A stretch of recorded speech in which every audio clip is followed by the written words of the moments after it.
What's up, everyone? I am back. I am Bologna. I'm here with first-time Marvel movie watcher Dougie Freshness, fellow Chicago sports bum Dougie Freshness. And today we have a special guest, our friend, a good friend on White Sox Twitter. We met through our love of the Chicago White Sox. But in there, you meet people and you kind of garner different interests. And right there in your Twitter bio, it says Marvel/Star Wars fan. And I mean, that's right up my alley for people that know me. Our guest today is Drew Bogs. You can follow him on Twitter. He's got his handle right there on screen. Drew, my first question for you, how is it that you got into the Marvel side of things? I always loved going to comic book stores as a kid with my grandpa. He'd take us bumming around Northeast Illinois, Lansing, Illinois, actually. So we'd go bumming as a kid while my parents are at work, and he would always take my brother and I to comic books. And my brother was more into DC. He liked Batman. He liked Spawn. He liked Superman. And I was like, oh, I like these other characters: Spider-Man, Iron Man, Captain America, Thor, Doctor Strange. Those are the guys that I grew up on. And even when Black Panther was introduced, I was like, oh, this is pretty cool. This guy's a really slick suit. So just learning more about them is just something that I had really special with my grandpa. He always bought comic books because clearly when we're 6 years old and 7 years old, we can't afford to buy comic books. So my grandpa always bought them for me. So I still have a collection that I keep. And it's just the MCU's been comic books come to life. And it's been one of the greatest experiences of my life as just a fan. All right, that's good to know. So now, take the MCU out of it. You say you're reading the comic books as a kid. Everyone always has a favorite character. Mine forever was Wolverine. Wolverine's been my favorite character for a long time. Did you have one growing up as a kid, right? Oh, yeah, it was always Spider-Man. I grew up with the Spider-Man 94 that started the whole punk rock version of Spider-Man where they had the da-da-da-da. It was just so cool with the X-Men that was going on too. Cartoons. So I always watched both of them. Those cartoons is what I grew up on. Yeah, I remember it was a 90s run right when I was probably like 8, 9 years old. Spider-Man came out with the Maximum Carnage storyline. And that's what really I had all of those every week, catching up and trying to get the newest one. Dougie, we talked last show about how this is going to be the 5th movie we review, but you're a little bit ahead now. How is it going forward? Because we talked to your wife now. I feel like now the whole Freshness family is getting in the way. Yes, let's go. Yeah, we're I think we're all kind of digging it, man. I think we're kind of all trying to find time together, with our busy schedules and stuff like that, to not watch a movie alone. I mean, kind of selfishly, I think I was kind of be like, oh man, I kind of hope she hates it so I can just kind of go at my own pace and do my whole thing. But now that she likes it, I kind of it's having that special show that you guys kind of watch every season with together. I can't skip ahead, and so there's some nights where I have my own time and I'm like, oh, I'd really like to rip through something, and I just can't because I gotta wait for her, and vice versa. I believe she feels the same. So I'm thinking it. Being married, I mean, all 3 of us are married, but we each have our own shows where Julie doesn't care what I watch, and then I really don't care about her reality TV all that much. But then there are shows or movies where it's you better not watch without me, and if you do, someone's catching hell. So now this is the Marvel Cinematic Universe for you guys. Yeah, no, it definitely is. And it's even harder because I will tell you a little spoiler alert. I did fall asleep during this movie. Oh shit. So no. Yes. So when I did fall asleep, she actually stopped it when I fell asleep. It wasn't necessarily the movie itself, just kind of everything that's going on in my life right now. So, but I was going to say you've been working hard lately.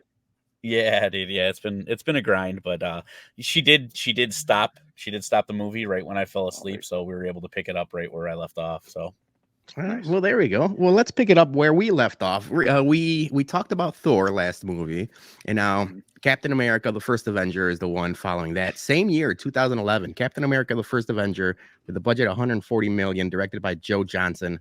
The starring role: Chris Evans as Captain America, Hugo Weaving as Johann Smith or the Red Skull, Haley Atwell as Agent Peggy Carter, Sebastian Stan as Bucky Barnes, Tommy Lee Jones as Colonel Chester Phillips, Stanley Tucci as Dr. Abraham Escreen, Toby Jones as Armin Zola, and Dominic Cooper as Howard Stark.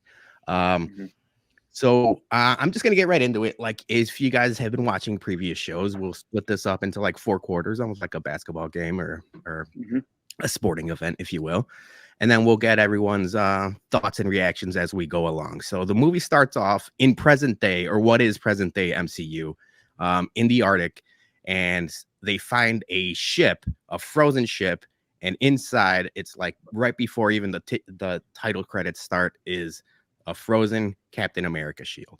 So they start off kind of with the bang, saying like, well, this is how we're going about it. And then from there, we backtrack to what is, World War II, basically. And this is where we see Hugo Weaving, or Johann Smith, looking for a Tesseract. The Tesseract is something otherworldly that gives you basically unlimited power. And he, as a member of Hydra, which at that time was an offshoot of like the Nazi Empire, they're looking to get a step up in the war. It's an arms race, basically. So that's where we meet him. We cut back to New York, and we get Steve Rogers trying to apply to gain entry into the army. And he goes through this process. At this point, he says he's been rejected 4 different times, and it's for a variety of reasons, whether it's asthma or just his health overall. His shape is obviously, he's basically a sickly kid, but obviously he's not really sick. He's just tiny. Yeah. From there, we see him getting into a fight after a movie. He's defending. They're showing a movie where they're showing like basically like army propaganda, and people are getting pissed. He starts fighting, and this is the first time they tease the famous shield. They do this a couple times in this movie, where he picks up a trash lid, like kind of to protect himself. And like, if you guys read the comics or if you follow along, like, you know what they're doing. It's basically in your face foreshadowing, but I thought it was fairly cool. He gets saved from the bullies by his best friend, Sebastian Stan, which is Bucky Barnes. And he asks him, how many times are you going to keep doing this? And he gives an impassioned speech about like why he's trying to, basically get recruited to go to war. From there, he sets up a double date with 2 females, and then Captain America. And this is the first time we see Howard Stark. So this is Tony Stark's father, way back when he's, a young, successful, I wouldn't want to say playboy, but he plays it off as like a playboy type. From there, he meets Stanley Tucci's character, Abraham Eskreen, and he basically sees something in him. He's obviously a doctor for the government, but he's working under a secret program that becomes a super soldier program, and he's just looking for someone out of the ordinary, out of the box, that doesn't have the regular attributes a normal soldier would. So that's where they meet, and he gives him a chance. He basically approves for him to join the army, and he's in like Flint. This is where we meet Peggy Carter for the first time. They're training these soldiers, and one of them is giving her lip. She punches him in the face, and it basically just shows she's a no nonsense gal. She's there, she means business, and I thought that was a very good introduction to her character. From there, there's a series of tests. One of them being like the first person to bring a flag down from the place where they're running gets a ride, because they're only halfway done with the lap. Other than that, they throw a dummy grenade, and Steve Rogers is the only guy that falls on the grenade, showing that he's willing to do what it takes to sacrifice and save everyone else. And I thought that was like obviously a pivotal role in gaining Tommy Lee Jones's trust for him to get the super soldier serum. So from there, they have a very passionate talk with Stanley Tucci's character, and they talk about the reasons why they're doing what they're doing. I thought this scene was fairly powerful. I should mention off the top, like, Stanley Tucci is a really great actor. He's really good in everything he does. Also from there, this is the night before he gets the super soldier serum. So that's like the first quarter of the movie. I'm going to get to after the experiment. in the second quarter. But just early on, Dougie, first thoughts, first impressions of like the first, this would be like the first half hour of the movie. Yeah. A very notable lack of action. That was the one thing that I noticed real fast. It was really slow to get going.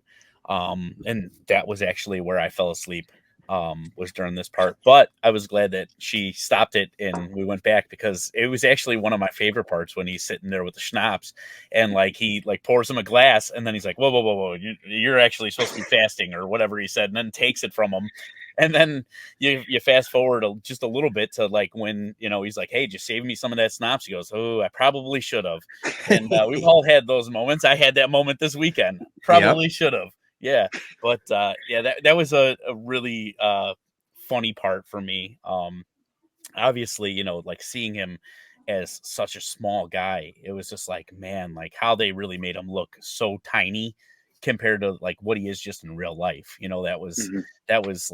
That was pretty crazy. And then just watching kind of like how everything transpired with like how basically, he just was outsmarting people with the whole flag thing and everything like that. So obviously he's got the street smarts, even though he's, not physically able to do, like what a soldier could do. So it was just, for me, just a little too slow to begin with.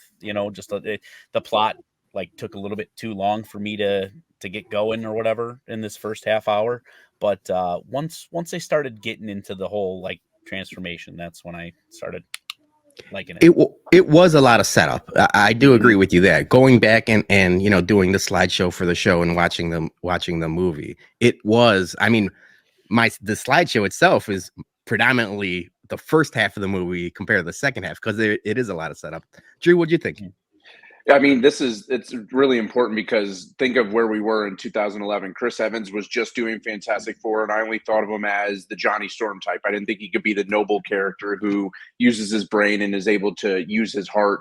And then when he does the line of good becomes great, bad becomes worse, when they're talking about it with the schnapps, I think that really just set up Captain America to be the true hero of this movie. Not only that there's so many heroes in this movie, but it just the internal fight of most people having good becoming great, bad becoming worse. It really showed that he's pure heart and that he loves everything about what he's doing and just doesn't like bullies. I do like the part with the schnapps is I don't have procedure tomorrow. You can't drink. It's one of my favorite jokes in the MCU. But this also sets up the very first Infinity Stone, which is the Infinity Stone saga, the Tesseract, which we later learn is an Infinity Stone, and it's just the ability that it has. So it sets up so much for the future of the MCU going forward. But Chris Evans, as a kid, I was like, nah, this guy's not going to be anything. He's cool as Captain America. He looks right, but no, he fits the bill perfectly, and also sets his trajectory all the way through to be one of the big mega players in Hollywood. So I love the dialogue part of it. Him and Haley Atwell had great chemistry. She's a badass in of herself. We see it more in the what if stories down the road, but she's just everyone is perfectly cast and perfectly set up in this role. And just going up to the procedure. I also, Dougie, I love the part where he goes, I shouldn't have drank that much schnapps. I'm like, yep, been there, done that. Many bum tailgates with you guys last year. I was like, yeah, I shouldn't have drank them. It happens. It happens to the best of us. I'm glad you mentioned the good becomes great, bad becomes worse, because that is a lot of foreshadowing to other people that later in the movies and TV shows take the super soldier serum. And it's not always the you don't get what you expect, a lot of the times, the great personalities, but also the bad personalities get amplified so much. So Dougie, a note for the de-aging that you mentioned. I saw it's a studio out in California that talked about them doing what they considered virtual cosmetic surgery on Chris Evans. So I thought that was interesting, but for it being 2011, I thought they did great with the de-aging. You've seen some movies, even like what was the all the X-Men movies with the de-aging, or the Irishman with Pacino and De Niro. Sometimes that doesn't work out all that great, but I thought the de-aging on this was pretty good. Yeah. One last thing I wanted to say about this: the serum that they talk about is actually back in the news right now, because so everyone's trying to wonder how the serum was even made. and it's movies down the road. So now it's a major focal point going into the MCU about where the serum kind of works to amplify the goodness in you, because what we know is it's essentially just steroids, but there's now more about how it actually goes into the soul, and it's an otherworldly hint is what everyone is kind of guessing at. So there's never really been an example of where the serum came from or how it was made. So it's back in the news right now. So it's perfect we're talking about this movie. So basically what you're saying is Chris Evans has no shot at the MLB Hall of Fame. Is that what you're saying?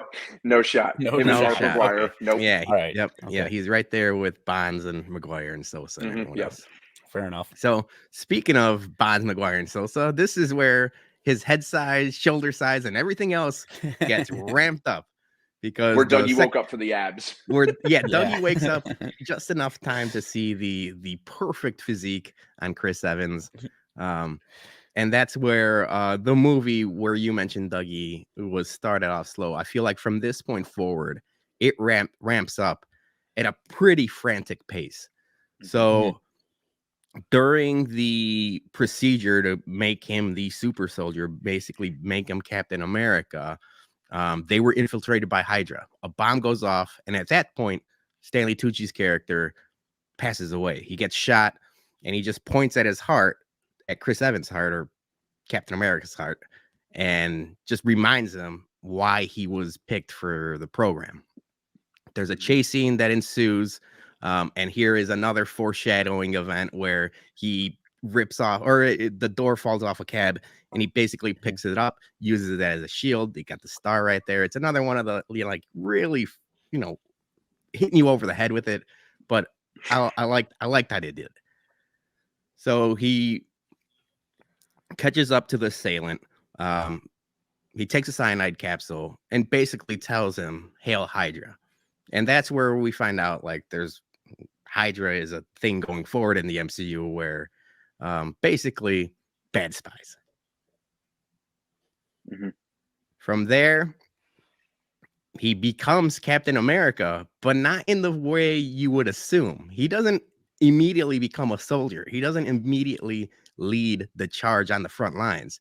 They basically use him as a marketing gimmick for selling bonds, war bonds. And there's a pretty good montage of him, doing plays, filming movies, commercials, and all that, where he doesn't feel like he's being used to the best of his capabilities. And obviously that's true, because we see it later down the line. But it's interesting because I could see this happening in real life, where it's like, whoa, this is a moneymaker now. Let's not use him. Let's not put him in the front lines. Let's make some money off of him. So from there, he wins over the public. But then when he goes to speak with the troops, they consider him like a cartoon character at this point. He gains no respect. There's no respect. Rodney Dangerfield style. No respect. And he feels... Bring out the girls. Exactly. Bring out the girls. They don't want to see him. And I thought that was an interesting part of the whole dynamic. From there, it's found out that a company of soldiers was taken capture, including his friend Bucky Barnes. So at that point, he realizes, I got to do something about it. I'm not just going to stand in the back lines. I'm not going to be filming movies or commercials. And with the help of Agent Carter and Howard Stark, he's flown into behind enemy lines. And basically, he's on a solo mission to save these people. Tommy Lee Jones' character, Colonel Chester Phillips, is basically in the dark about it. He disapproves of all of it going on. And then from there, we're basically in a fight. That's the first time. So he saves Bucky Barnes, and it's the first time we see basically what is now known as the Red Skull. There's a confrontation. The factory's exploding, and we see they teased it in the beginning of the movie, but then we really see who he really is. Dougie, what do you think of this reveal? Yeah, it was pretty shocking. I was like, so like I kind of caught on to it when they were doing that whole like painting thing, and like they were kind of keeping him in the dark. You could kind of notice that like it was like a bald head, and I was like, oh man, I'm like, I didn't know what was going on because there was a lot of red paint, and I noticed that, and I'm like, I noticed that there was a lot of red paint because initially I thought it was blood. but then it ended up being paint, and I was like, okay, I'm like, that's kind of weird. And then it was like that first little scene of this, and then like they had that like real droop in the eye. Yeah, and he I gets was like, punched. holy shit. Like, yeah, like I'm like, damn, I'm like, I wonder if something's underneath it. And then I was like, he ripped it off, and I was like, holy shit, I called it. Like there was something underneath it. Yeah, it was pretty cool looking, man. I was like, hell yeah. Drew, what was your reaction seeing the movie for the first time, knowing the character of the Red Skull? Because I remember as a kid, the Red Skull was I wouldn't say badass because I don't want to, trumpet evil, if you will, but he's a prominent character in the Marvel comics. And I was worried that they were kind of going to fuck it up. I didn't know how it was going to translate to the big screen.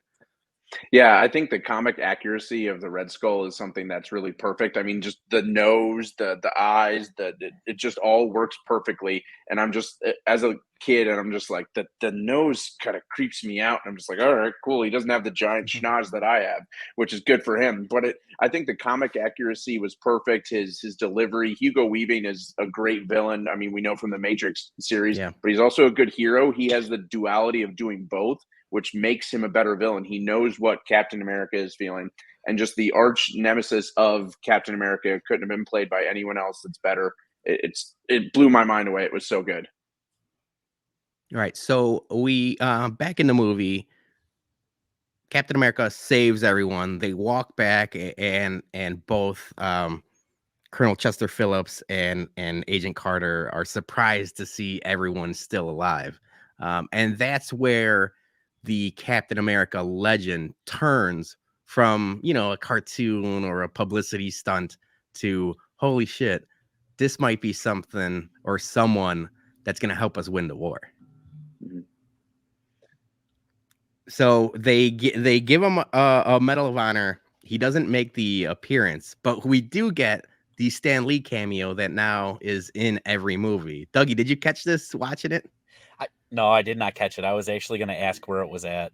Yeah, so it was right after he saves everyone, and there's that scene where he basically stands up the government because he's busy fighting a war, and they're gonna give him a medal, and he's like, some other guy comes out, and Stan Lee is like, I thought he would be bigger, and that's the joke. From there, while he was saving like the soldiers, he sees a map of basically all of the Red Skull or Hydra's bases, and from memory he remembers like different coordinates and different locations, and he goes to Agent Carter and basically tries to assemble a task force to start knocking these locations off. He assembles a crew, and it's basically the guys he saves. They don't really get into it in the movie, but all of these guys have at one point been prominent figures in Captain America's life in the comic books. So they didn't really flesh this out in the movie. They just kind of had like certain characters, but I really thought maybe you give it 5-10 more minutes and you kind of flesh all that out. It was kind of just like a side story that they didn't really talk about. So from there, Agent Carter shows up to the bar, and she's decked out with her red dress. They talk about, her liking to dance. Steve Rogers says, I'd never really danced before, but I'm waiting for the right partner. They've intimated the right partner thing a couple times in this movie already. And that's where really the sparks fly. It's been building throughout the movie, but when she shows up in the red dress and basically talks to Steve, it's like, oh, things are getting hot and heavy. Yeah. But during a test for his new equipment, so they're building him a suit, and we're gonna get the shield in a second, but we get this character who's played by Natalie Dormer, who, if you guys are in Game of Thrones fans, Dougie, I don't think you're a Thrones guy, are you? Nope. She's very prominent in as Marjorie Tyrell in Game of Thrones, but she just has this one scene in the Captain America movie, which is basically just throw a wrench into the relationship. So she, gives Captain America a thank you kiss, if you will, and of course, Peggy Carter walks in. And you don't want to piss off Peggy Carter, because as soon as she sees that, she's basically shooting bullets at Captain America. So he's got the shield. Not knowing the shield would work. Yeah, not knowing that the shield will work, knowing that it's made out of vibranium, which I like that they mentioned. She basically shoots at him saying like, oh yeah, let's see if this works or not. So what'd you think of that, Dougie? Yeah, I got a kick out of that. I was like, I'm like, man, she is pissed, But yeah, I mean, that was like so cliche, like you knew as soon as like he was getting ready to get a smacker, you knew she was going to be walking in. Like there was no bones about that. So yeah, but no, I it was a cool scene. I liked it. Added a little element to the thing. Like not everything's going to be lovey dovey the whole time. So I liked it. So plus it was answered how they were talking about like the whole fonduing thing, and he doesn't know what fondue is, and he's like he didn't know he had a shot with Peggy Carter. So I mean he's never had women, like you said, no one's lining up to dance with a man that women might step on, so he doesn't know what to do. He's in a lose-lose situation. Yeah, I should have mentioned that Howard Stark asks Peggy Carter for a late night fondue while they're flying Captain America behind enemy lines. And at that point, like you mentioned, he didn't know what fondue is. And then right after this scene that's on screen right now, it's basically just cheese and bread, my man. I meant nothing of it. Yeah. Really smooth by Howard. I loved it. Howard's character is played to a T perfectly. Yeah. So from there, this is where we get the shield. We get his new uniform. And I like that after they painted the shield, you still get like the bullet, like, you could see where Peggy Carter shot it up. Yeah. So from there, we get a bunch of action scenes. This is where I talk about like it ramping up. They go base by base and kind of knock off Hydra's and the Red Skull's bases. I like how they talk about like they didn't really talk about the physics of the shield, but they have a bunch of action scenes where he's throwing the shield, it's bouncing back, or like he's going to get it. He's using it as a proper weapon. And that's where in one of the missions they're on a train and Bucky Barnes basically falls off the train trying to help Steve Rogers. And that's gonna be, I don't know how far in on all the Marvel movies you are, Dougie, but this is something that's gonna be around for a while. Okay. Yeah, I definitely, I put in my notes, throw Bucky from the train.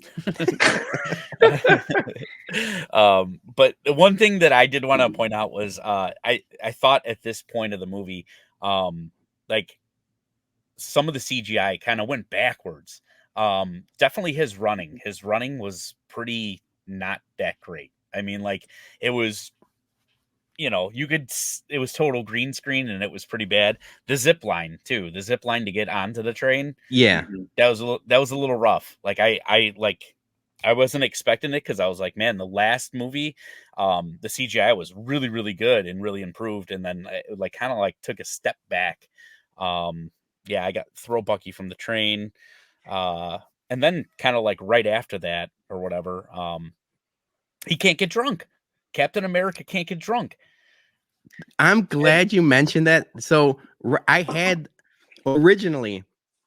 the scene of him in the empty bar and peek behind a curtain. You could only use so many slides on StreamYard before it's too big of a slideshow.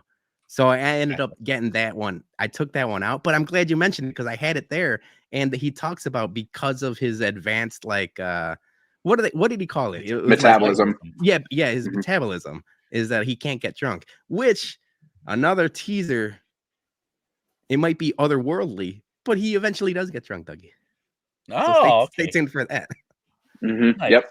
But I'm glad you mentioned it because that was a good revelation. It was like normal booze ain't gonna do nothing for him. Okay, fair enough. So yeah, I took that slide out, but I added this one just because there's a lot of scenes, and this was also in the comic books where his use of a motorcycle was prominent in this movie, and it'll be prominent in most movies. But I like that they added that in because that was in the comics as well. Yeah. So now we're back. I mean, we'll just rattle through this, but he meets the Red Skull. He's basically classic bad guy speeches. we'll talk about this after we're done with this, but the fourth quarter of most of these movies, it's very similar in each one and it'll be something we're going forward with all villains. I really do like the Red Skull. I think he's one of the better ones in the MCU, but they all suffer from the same thing of like last 25 minutes of each movie, like they kind of lose the plot. Yeah. So there's a chase scene. Red Skull's trying to get away. He's got bombs to a bunch of different cities. They're using his car, which I like before in the first time we meet him. You know, he's escaping from the roof and he gives the keys to Zola, and he's like, "Not a scratch, doctor, not a scratch." He really likes his cars. He's a car guy, apparently. Mm-hmm. Yeah. So this scene in particular, not to interrupt you, but sure, no, go ahead. I got a really good laugh out of this when he smacks a kiss on her, and then he looks at Tommy Lee Jones, and he's like, "Well, I'm not gonna kiss you." Tommy Lee Jones. We should mention that because Tommy Lee Jones, like, he's very deadpan in this movie and very serious. Obviously, he's playing a colonel. You know, he's got to be kind of like that hard ass, the red ass. But he's probably got like 3 or 4 like little lines like that are purposely funny. And like you mentioned, this one was really funny, and it was like the comedic timing of it was perfect. He's like, "I ain't gonna kiss you." Yeah, he does the same thing when he interviews Zola, when he goes, "I brought you dinner," and we're all just like, "Yep, yeah." What's in it? Cyanide? No, cow. Cow. It's so he is perfect for this role with his comedic timing. Just like, I can just say this line perfectly. Another one was when Steve Rogers is back behind enemy lines and he's talking to Peggy Carter, and he's like, "If you got something to say, now's the perfect time to not say it." Yeah. As parents, we all say that. Yeah. So so that's a chase scene. They drive off, and he ends up getting on the airplane that the Red Skull's at. Very end of the movie, Red Skull tries to harness the power of the Tesseract, which everyone says is like not for normal beings or not for mortal beings, but obviously with his hubris, he wants to use it, and he basically just dusts himself. There's no other way to put it. Like he vanishes, and I won't say anything else, but that's the end of it. So now, you know, Captain America is trying to fly this plane with all these bombs, and he has a very passionate speech with Peggy Carter, basically telling him like to save that dance, save that date. But they're never going to get that date because he flies into the Arctic and basically saves the world by sacrificing himself, something that they've teased at like throughout this whole movie. So that's the end of the movie, and then the 2 end credits are basically him waking up after his crash, and there's a baseball game playing.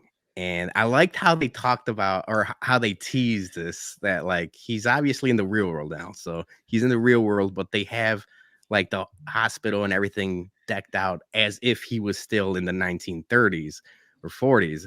And he realizes that something's off because he was at the baseball game that was being played on the radio.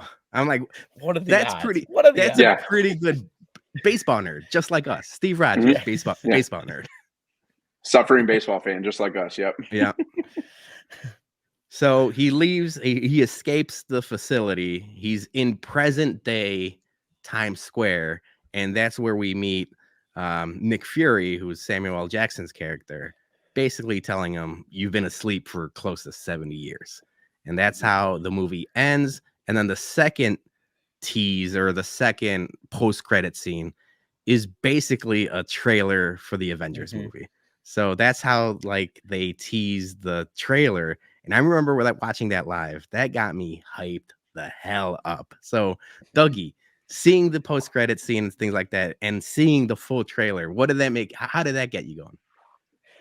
So like I was actually kind of a little slightly confused, because I was like, okay, cool, you know, he's boxing, he's going crazy, and then it's like it was just like a trailer, and I was like, oh, okay. Like, I mean, I could see how like you guys would get hyped about it. Like, I mean, I kind of knew what the next movie was going to be, so you know, like I think had I not known that the next movie was going to be the Avengers, like I think I probably would have reacted the same way. you know, but yeah, for me, it was a little too trailery, you know, like it was, I mean, it was still cool. Don't get me wrong. It was just, a couple other notes that I had, one, I don't know how Captain America, like, all of a sudden knew how to fly a plane. Like, that kind of, like, threw me for a loop. I was like, just all of a sudden, he's skillful enough to fly a plane. I'm like, all right. And then I thought it was kind of, like, in poor taste that they were going to have that plane kind of crash into New York City. It's 2011, and like, maybe they should have picked a different city. You know, it's kind of like, it's too close to home for a lot of people. The problem with the MCU is that New York City is ground zero for a lot of things that happen. Like, sure. It's going to keep happening. Yeah. You just said ground zero. Oh, jeez. Oh, no. All right. Thanks for 5 episodes of the MCU review. Yeah. That's it. We are canceled. I'm blaming Drew. I didn't even say anything. It's you and Dougie have the conversation. Yeah. But those were just my couple of notes. Yeah, I did. What I did like is I like the I don't know what you would call them. They're like laser guns or whatever. That I just liked how, like, easy cleanup on the bodies, man. Those things were just dusted. They're gone. You know, like, I'm like, that's the way to go, man. I mean, if you're gonna have a war, you ain't got to worry about caskets, nothing like that. Just here's your crumbs, and there he is. You know. And if you notice, I don't know if you made the correlation, Dougie, but those guns sound an awful lot like Tony Stark and his, like, pulse reactors. Same noise. No, I didn't. Yeah, I didn't. Drew, what do you think about the last, like, quarter of the movie? I mean, you said it perfectly when it's every MCU villain is the same plot for a little bit until they get to Loki. But I mean, it was so comic accurate that it was perfect how it set everything up. It set up so much of the MCU down the road. It set up the Avengers movie.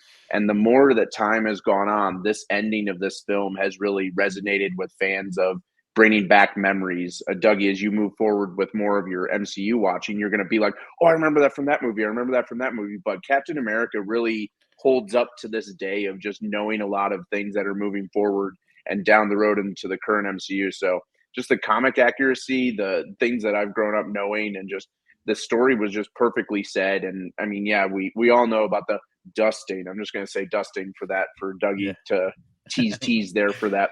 But I think the tease as a kid, knowing I've read comic books of heroes coming together, and I've never been like, yeah, an Avengers film, that'll never happen in movies, but then it just happens in the next movie and teases everything. It's so cool to just remember this growing up and be like, this is the coolest thing ever. And I say kid, I was in college, but still, just like being able to go back and be like, I was 6 reading comic books with my grandpa, and now it's happening on the big screen, and I get to witness it with my dad and with my brother, and it was just such a cool thing. And leading up to this movie, but yeah, this movie means a lot to the MCU of not only one of the greatest trilogies in the MCU, but also just one of the greatest heroes and one of the greatest arcs that it starts. So it, from start to finish, it's a phenomenal movie in my opinion. All right. So before we get to the grades and final notes, Dougie, do you have any other lastly either questions or anything you want to talk about before we get to the grades? No, I had my one main question was where Stan Lee was, and I actually caught what he said. I caught what he said and I laughed at it. I guess I just wasn't paying attention enough to catch that it was him. So, and I should have put 2 and 2 together, but he's usually in those like little flat, like fast, witty moments or whatever. But yeah, no, I don't really have any other questions besides like, so he was just like cryogenically frozen. Yeah, basically. Yeah. Okay. Okay. It even goes to the comic accuracy of it. When the Captain America was created, it was to fight the Nazis, to help with propaganda, to help let kids know about the war. And then they were like, this character was so popular and we killed him off. Let's just bring him back in the 60s. He's with the Avengers. So it all worked out perfectly. Yeah. All right. So here, I've got the slide ready with our previous grades. I'll let you go first, Dougie. We've got Iron Man at a 7.5. Incredible Hulk at a 6.1, Iron Man 2, 5.9, and Thor at 7.9. What do you give Captain America, the First Avenger? He's, I know this might be a little bit of a shocker, but he's actually my least favorite character of all the Avengers right now. That's interesting. All right, so now that I've... Can you separate the character with the movie? would you like, where is the grade for the movie compared to the character? Because I will say, you guys had the conversation this weekend at a live event. Julie hates Captain America. She really, but that's only because I'm not gonna. There's another movie where I mean, it's obviously, you know, the titles. I'm not gonna spoil anything. There's a Civil War, and Julie took the side of the non-Captain America team. And so she's always typical Steelers fan, picks the villain side. Yeah, pick the. But there's a lot of that. I think a lot, especially like either like cousins or more of my comic friends, like especially in the MCU. It's not really prevalent that much in the comics, but you do kind of pick a side, you know. And there's some people that like Captain America is almost too cheesy, or he rubs people the wrong way. And there's other people, he's almost like the say your prayers, take your vitamins. He's Hulk Hogan. He's one of these, you know, like heroes that are like top tier in that level. So I'm interested that like right now he's bottom level for you. But Dougie, you're not like alone in that. A lot of fans after this movie were like, yeah, Captain America is cool, but I got Iron Man, Hulk, Thor. He was lower. So as you're going through the trajectory of the MCU, a lot of fans did that. But the more movies, you fall in love with Cap more and his powers, and everything gets explained a lot more. Yeah. Yeah. I mean, it just for me, it just didn't, this movie kind of came off more of a drama than it did like an action movie for me. And I guess I was just, after all the other movies, like I'm used to like a little romance in there, but like this was like a lot of romance. And I'm not saying that I don't like a lot of romance. But yeah, I'm going like a 6.3 on this. 6.3. That's interesting. 6.3. Really the build up to get to the action, you know, that was kind of a big flaw for me. I mean, I understand why they had to do it and everything like that. It left me with a lot of questions. I had, you know, just a lot of like scratching my head moments with this movie. And just compared to the other ones, and I wasn't really all that fond of Hulk, and you guys know that, but yeah, that Hulk movie was tough. Yeah, I kind of weirdly enough, I'm leaning for Hulk over Captain America right now. All right. Going back and watching this, Drew, what did you think? Like, you know, as the rewatchability of it, and what would you give this? Because I am gonna add a guest score to all this, because we've had guests for each show, so I'm gonna add like the guest score basically. Yeah, so it's really difficult for me to go back and give a concrete grade of like, I know what happens in the MCU, I know the impact this movie has had, but just going back to when I was in college and watching the movie, I mean, I kind of agree with Dougie a little bit. When you're first watching it, it's a tough watch as you're growing up and you're trying to be like, I want to see the action. And I see you've got Hulk and Iron Man 2 graded perfectly. But then I see Thor and I'm like, I forgot that he rated Thor so high. I'm like, Thor is like one of my least favorite MCU movies. But I mean, different people, different generations, and different ways of watching movies. So, I mean, I'd say this is at least a 7.2 out of 10, just because it's a passing grade. It still does the story justice. But then down the road, so since I've seen every movie, I'd give it an 8.5 just because of the impact this movie has on the MCU. So that's the beauty of these rewatchables, is just you're able to see it, and then you have the initial response, and then you're like, oh, well, now that I know everything, I can change my grade. So I'd be interested to see if Dougie changes any of his grades a little bit. And I'm glad you mentioned that, because now as we're going back and I'm rewatching these, and I should mention I'm rewatching these for the umpteenth time, but it's been a while. It's been a while since I watched Captain America: The First Avenger, and I was shocked at how much I enjoyed. I think it's very rewatchable. I talk about Iron Man, the first Iron Man, being one of the more rewatchable movies in the MCU, and besides the setup, which is a big ask, is like, you know, wait 30 minutes after he turns into Captain America, after he has the super soldier serum. It's like nonstop. There is a lot of action. There's chase scenes, there's bike scenes, there's a lot there. And so I don't know if we're allowed to change our grades or I don't know. I mean, it's our show. We can do whatever we want. Yeah, exactly. But looking at it now, I liked it more than Thor, but I don't like it more than Iron Man 1. So at that point, am I doing like 8.05? Like now I'm doing like extra.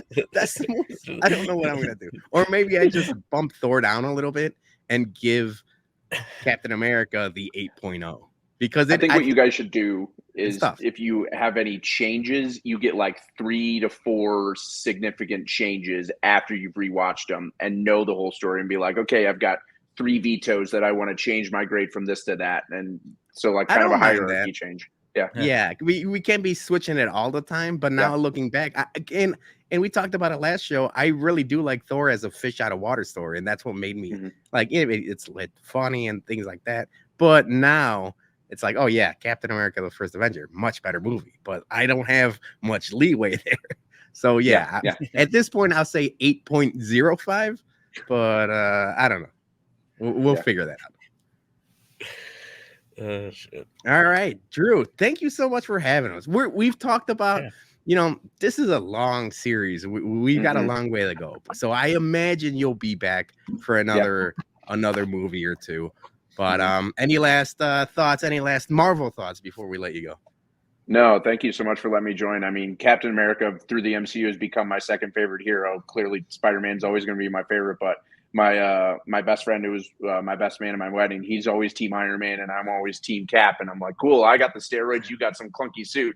And so it's kind of flipped in real life. I have a clunky suit and I'm the nerdy one and he's the strong one. So it works out perfectly. But no, I think it's really cool that Dougie's doing this and that he has never seen any of the movies. I think it'd be really cool down the road once you guys do this, get Star Wars out. Find a Star Wars fan. If there's someone who hasn't watched Star Wars, I think that'd be Dougie. really cool. That's season 2. Yeah, season 2. I forgot Dougie hasn't seen that. I'm like, you and my wife, man. She hasn't seen any of the Star Wars. But my wife and I did this a little bit too, of like rewatching a couple. We watched the first phase and she enjoyed it. And then we kind of stopped for a bit and she went and saw Black Panther. And that was when she reacted. It was like, oh, and I was like, oh, I love you, honey. You're the best. So the MCU it always has a special place in my heart. So I think this is really cool that you guys are doing this. And Dougie, I'm glad you're becoming one of us. I love that hat, by the way. I want that hat. Show the chair again, Dougie. Dougie revealed the chair. Oh yeah. He's all the way back. There it is. There it is. I love it. And I wish I had Dougie money. I don't have Dougie money yet. I have diaper money. I know you got diaper money too, but Dougie works hard for that money. He's freaking killing it. But no, I want to thank Drew personally too. Anybody that's like kind of been really big into comics, it's kind of cool to hear like that, because I didn't even read any of the comics or anything like that either. So I mean, Jesus, I didn't even know like the significance behind the hammer with Thor. But I mean, it's really cool just to hear like, you say like, hey, this was in the comic book, this was true to form, because that's a big debate, like just in movies in general, like people like, like, oh, I like the book better than the movie, and not just with it, it's just with anything, so it's kind of cool to hear that they've like kind of stayed true to basically what Stan Lee did. So yeah. Cool. And Dougie, if you want something more to rewatch, go look up New Rockstars. They do full breakdowns, Easter eggs after every movie. Eric Voss is one of my favorite people to follow on Twitter. He's hilarious. And they do a full breakdown. They're only like, I think the early ones are like 15, 20 minutes. Then they get into like an hour if it's like the newer one. So they break down so much to where you think about it. And my wife is just like, you just saw the movie. Now you're watching an hour-long video about the movie. I said, yeah, I do it all the time. I got to do it. Yeah, I should mention. So yeah, I do New Rockstars. I also do Emergency Awesome and Mr. Sunday Movies. Those are my 3 go-tos. And like after every movie, I'll go back and see what I missed or Easter eggs or something I forgot or anything like that. So that's very fun, but it's also very inside baseball, if you will. Yes, it is. So Dougie, just once you're done, go rewatch all those and you'll get to be a super nerd like Bologna and I. All right, Dougie. Any last thoughts before we let everybody go? No, I'm looking forward to talking the next episode with the Avengers. I should tease the Avengers. That's coming quick. We got the At the Show boys for that episode. So nice. Yumper and Sugar Baggy are going to be talking. I mean, those guys deep dive into movies. Mm-hmm. So I'm going to be interesting. Yeah. So I'll be interested to pick their brain about the Avengers. So yeah, I'm excited that this one is the first of like the very big blockbuster movies we're going to be talking about. So tune in for that. That should be coming quick within the next week or so. I'll tease that. But yeah, Drew, once again, thank you so much. Where could we find you besides Twitter? Because you're killing it on TikTok too. Oh, that's the worst part is on TikTok. I've had to take a break because of my job. But I mean, you can find me on TikTok, Instagram, Facebook, Twitter. I'm pretty much everywhere, doing as much as I can, trying to stay as busy as I can, which is easy with a 17-month-old. Yeah. All right, guys. Thank you so much. We'll see you next week for the Avengers. Bye, guys. Hell yeah.